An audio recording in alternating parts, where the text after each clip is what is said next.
Hello, everyone. My name is Liberace, and I've got a secret. I've Got a Secret, brought to you tonight by Charles Antel Hairspray, the gentle spray that holds hair firmly, beautifully in place no matter what the weather.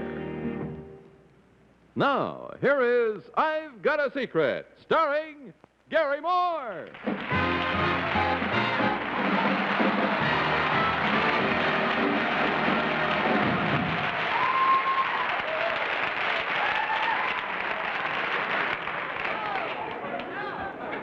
I just wanted Mr. Liberace to know that he's not working with a bunch of slobs.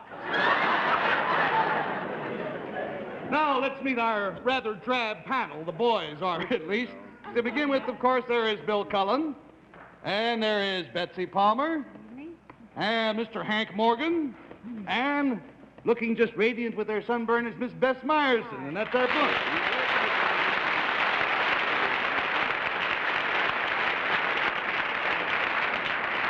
Having met the group, now let's meet our guests. May we welcome our first contestant, please. Will you come in, sir?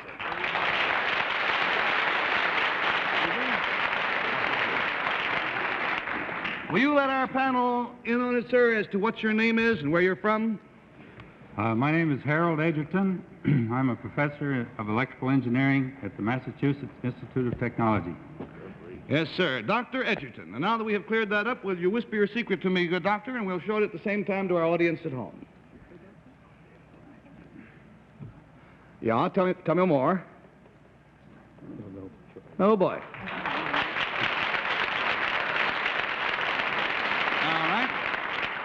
Panel, to help you classify Dr. Edgerton's secret, the clue concerns something he is going to do, and to give you a little bit of additional but necessary information, Dr. Edgerton's secret is concerned in some way with photography. And we'll start the game with Betsy, please.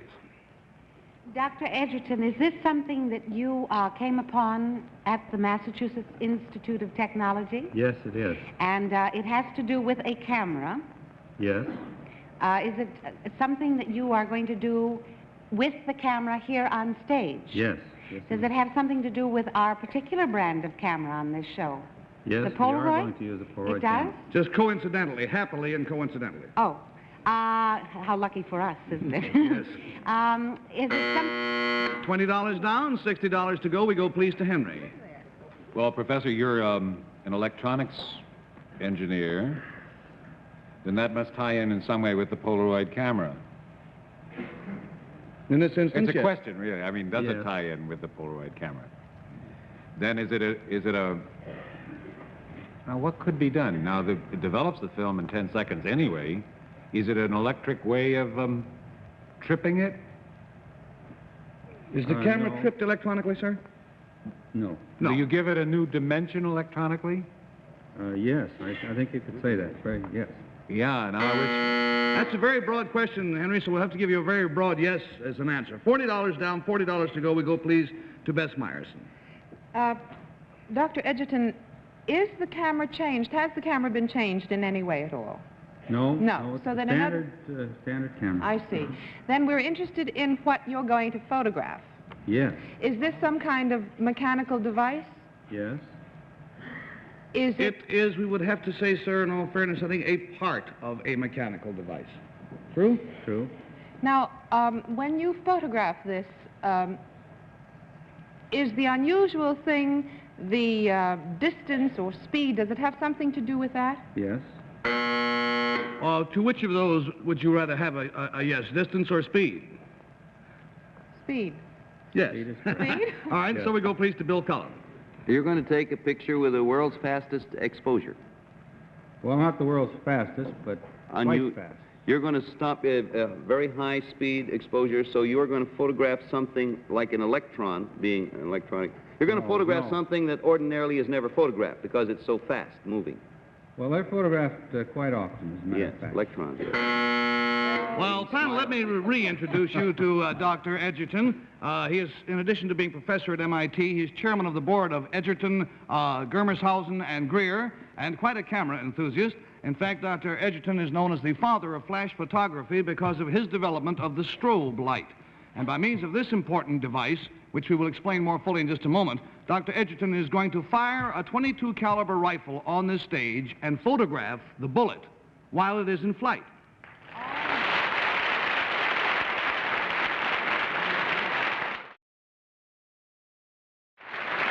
Now, for those who don't quite understand, and I number myself among them, sir, will you explain what exactly a strobe light is? A strobe light is a flash that lasts a very short time. As a matter of fact, the one we're going to use on the stage here is less than 1/millionth of a second. A flash of light less than 1/millionth of a second. And it's necessary to have this short a flash in order to stop this very rapid motion of the bullet while it's flying through the air. A stroboscope proper is an instrument which sends out a series of flashes which can be synchronized with a rapidly moving thing like a motor. But in this case, we only have one flash when the bullet is in flight. In other words, the bullet is fired in the dark, the flash goes, and you only see it for that millionth of a second. Now, let's go back and meet your colleague, if you will, and we'll try to explain this thing a little better. Gary, this is Mike Altfellis. He's going to help us. How are you? Here tonight. Nice to see you. Well, now, I'll try to explain what the process is going to be, then I'll get out of the way. Over here, we have an unloaded, as yet, .22 caliber rifle. The rifle is aimed. It will not go through Mike. It'll be past him. This is the target, an ordinary filing card. The bullet, if we are successful, will go through the card edgewise. It'll go through it edgewise. The bullet will then be absorbed in this soft material over here. This is the strobe light, which will flash 1/millionth of a second, hopefully showing the bullet just as it emerges from the other side of the card. And you will see the bullet stopped in mid-flight, apparently, with the Polaroid. So, I'll get out of the way. They will be interested in knowing how it is timed. The critical thing in this experiment is to time the flash when the bullet is on its way. And this is done by means of a microphone, which you can see in the picture. And if you tap on this, the flash of light occurs.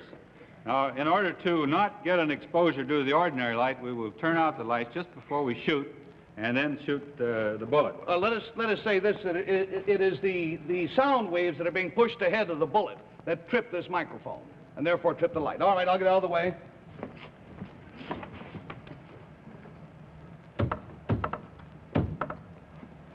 Now I'm lining up the gun so that the card is right in the middle of the barrel. This is the easiest way to aim a gun.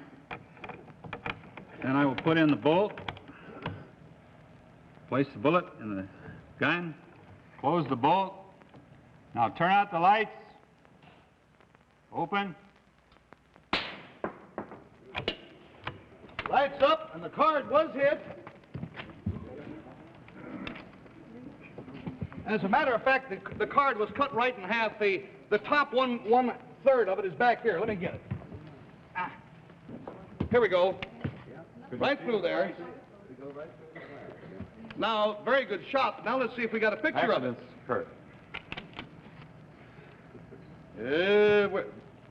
Which is the... Oh, there it is, yeah. Oh, this is going to be tough to see, but because you're such a very good shot. Now, let me see. I'll take your pencil, Bill. Oh, There's the marks going up. Now, you see, the paper hasn't even had time to fall. Here is the paper. There is the progress of the bullet. All around here is cardboard, and this hard object right here is the bullet stopped in flight.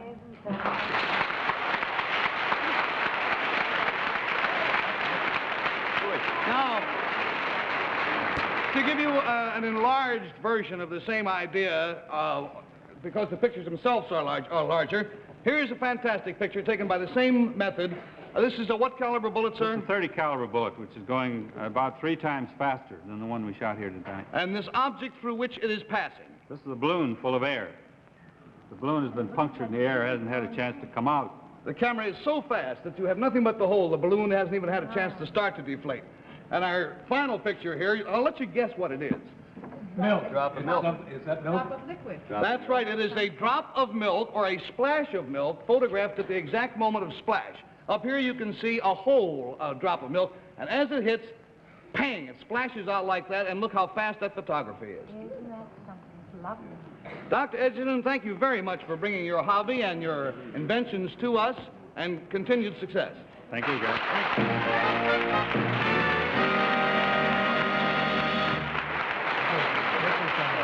Now, we'll be back with you again right after this important message.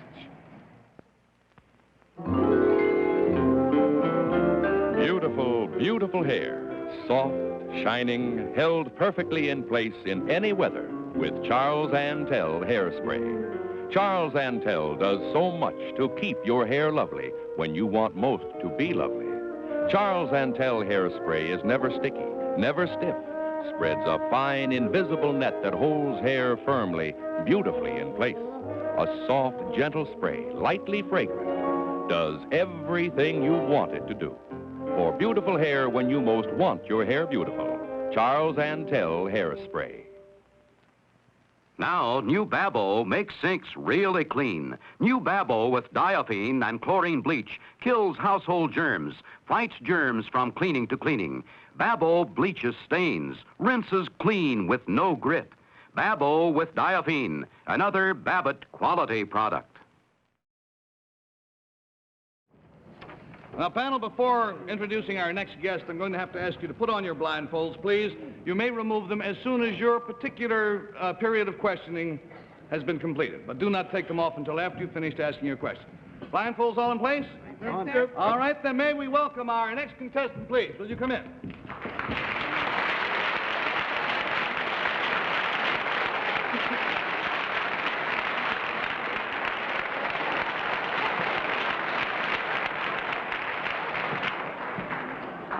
Good evening. Very nice to have you here. Now, panel, because there is an area of identification, we'll refer to this gentleman as Mr. X. Mr. X, if you'll whisper your secret to me, we'll show it at the same time to our audience.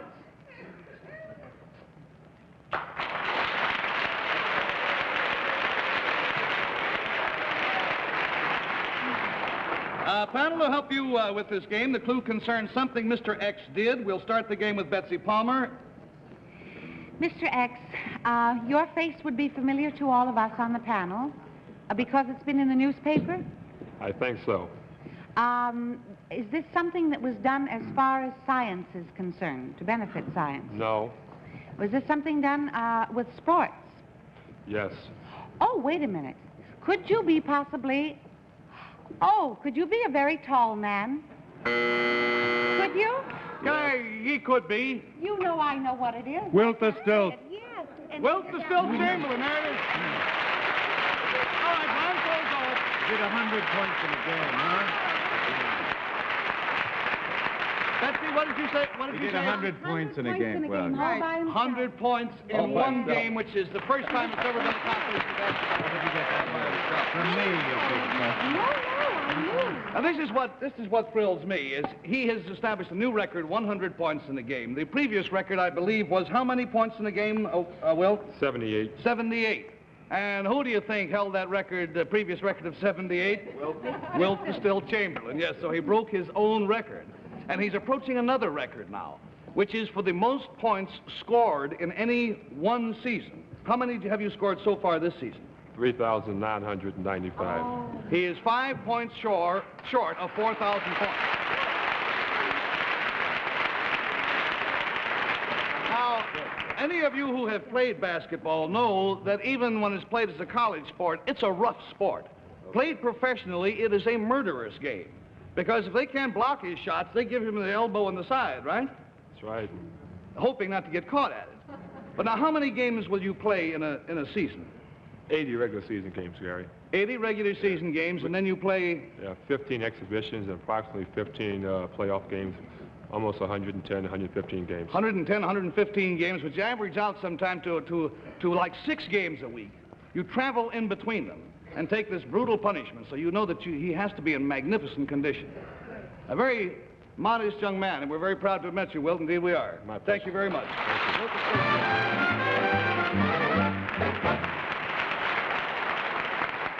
Pardon, Bess? Me, Gary, that since I was a little girl, the basketball players have gotten so much taller. Have they ever done anything about adjusting the height of the basket? Yeah, haven't they changed anything to accommodate? No, not that I know of. Really? And of course, we're all getting taller. Well, I mean, most of us are. There are a few cases of malnutrition around, but... No, but the average person, you know, is growing so much now because of the vitamins in the food. If things keep up at this rate, I figured it out one time by mathematical progression. that if we keep growing at the rate we have, let's say in the past 30 years, in another 30 years, a kid will have to weigh 350 to even go out for a football game. Oh, dear. It's quite true, yeah. I think, friends, what we should do is all get together and have smaller children, all right? Too crowded as it is. Well, Bess and Betsy, at this juncture, I'm going to have to ask you to leave the premises, please, if you will. We'll call you back as soon as we can, just Bess and Betsy. As they go, I say we will meet our special guest for tonight in just a moment, but first, here's a word from a friend of ours. Hello, I'm Denise Lohr. Most women never think twice about trying fancy new recipes, but for some reason they think cameras are too complicated. Here's one that any woman can use, the Polaroid 10-second automatic camera. If you can boil water, you can get perfect pictures in just 10 seconds. All you do is push 3 buttons. Watch. Hi, Bill. Oh, Louise. 1, 2, 3. Thank you very much. It's just that easy. You see, this electric eye automatically sets the right exposure from dawn to dusk, and you don't even have to focus. Now my 10 seconds are up, and let's see. Here we are.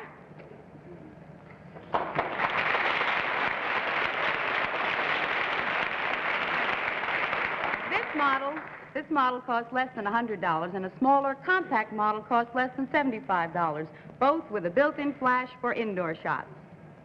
So bake your husband his favorite cake tonight and ask him to see a camera dealer tomorrow.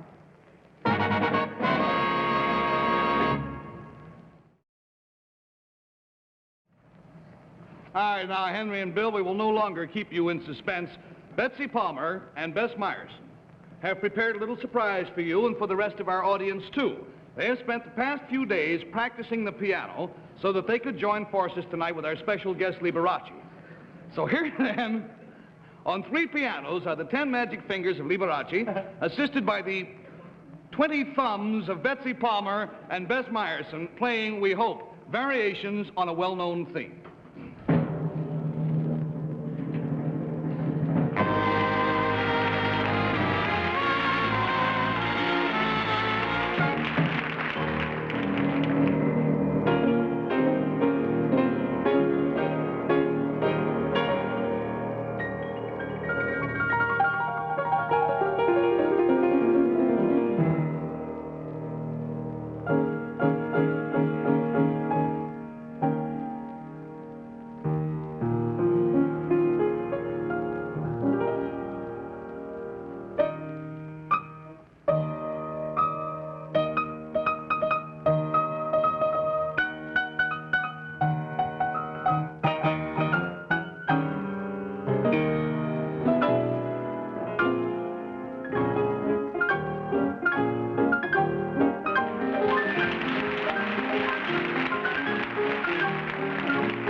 It's a joy having you back with us again. Thank you very much. They play very well. Don't they, though? Really? I'll tell you.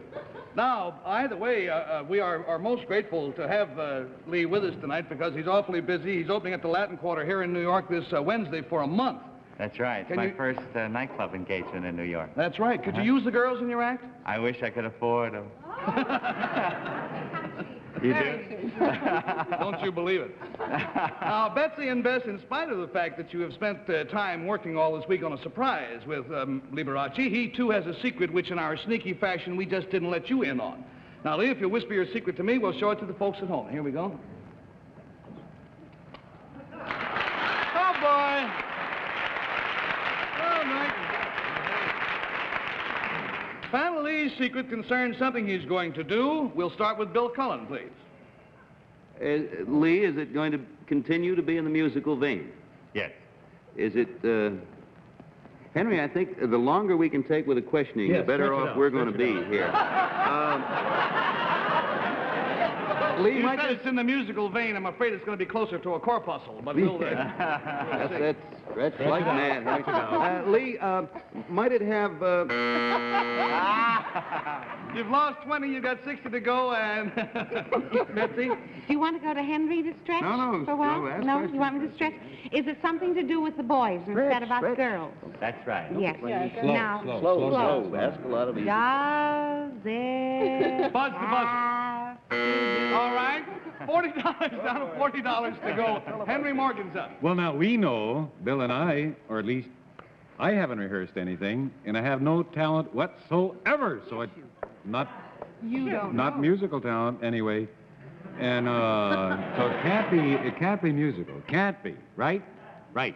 Right. No, his answer to your right is wrong. Well, boy, Right is wrong. good luck to us all, then. if that's right. Bess? Well, I have an idea, Henry Van Cliburn Morgan, that you're going to make your piano debut tonight. fold the piano. That's precisely what it is. Precisely what it is.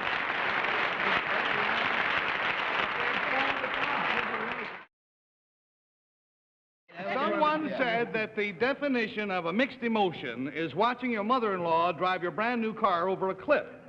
And Liberace's secret comes close to that. Happily, he is going to play an encore for us, but his musical partners at the other two pianos will be Bill Cullen and Henry Morgan, neither of whom know how to play. Bill, you take that one. Henry, you'll take this one over here. Then from here on in, Liberace will take over, and Lee, you do whatever you like. Okay. One question. One question. Is this the keyboard? That's the keyboard. Okay. And you face it. It's easier that way. You got it. I'll tell you, first of all, I think a setting has a lot to do with it, and the setting for you boys is all wrong, so we're going to change that.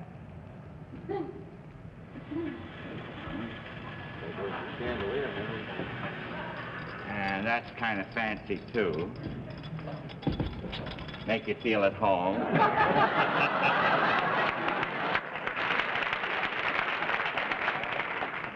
And this is kind of fancy, too. I got the vest on, keep covered at all times. How do you like that?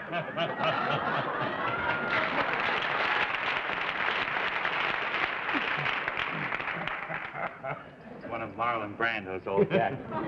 Now, this, of course, you know, is a grapefruit, and you'd never realize how musical a grapefruit could be until you try this.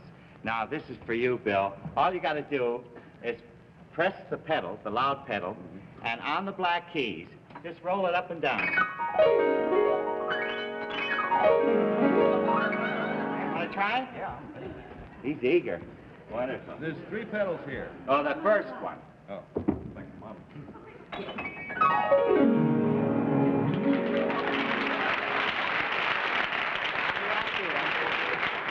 If you just keep doing that with lots of feeling, and careful, don't get the juice on the keys, and I'll try to fit some music to it. Okay?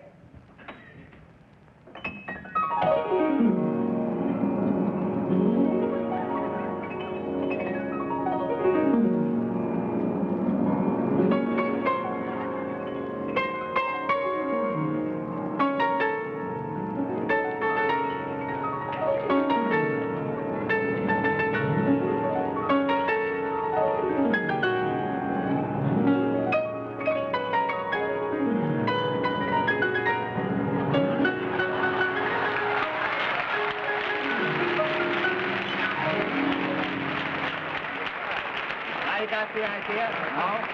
I want you to hang on to that for a while because Henry, being such a musical fella, I got something real great. I hope this won't sour you on music, but let me show you first, maybe. I better show you. You also, on the black keys, with the loud pedal,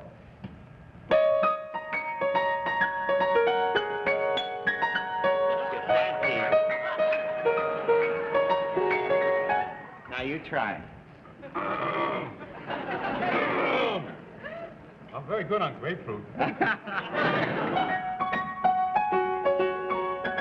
you got it made. Now the idea in time with the music. You start.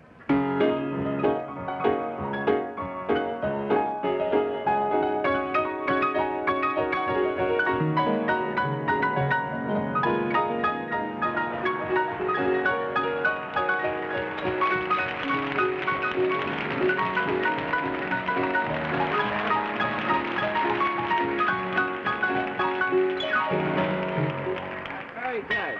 Now we got a big finale where you both play at the same time and I play the melody, okay? You all set? Right.